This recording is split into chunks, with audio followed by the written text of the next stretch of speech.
4個投資基本概念，令你嘅財富穩步增長。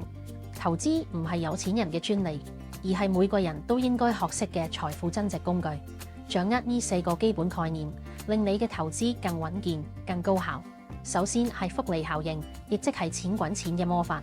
當你嘅投資回報累積入本金後，產生新嘅利息，隨住時間推移，收益會越嚟越驚人。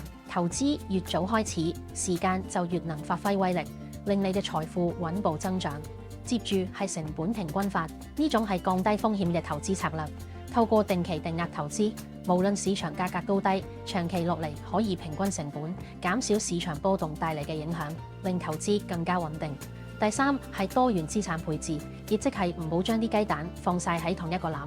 投資唔同類型嘅資產，例如股票、債券、房地產等，可以分散風險，提供整體投資嘅穩定性，令你嘅資產組合更穩陣。最後係風險與回報嘅關係，高回報通常伴隨高風險。投資前一定要根據自己嘅目標、風險承受能力同財務狀況嚟選擇合適嘅策略，揾到最適合自己嘅平衡點。投資冇捷徑，但有方法。識得呢4個概念，令你嘅財富穩步增長。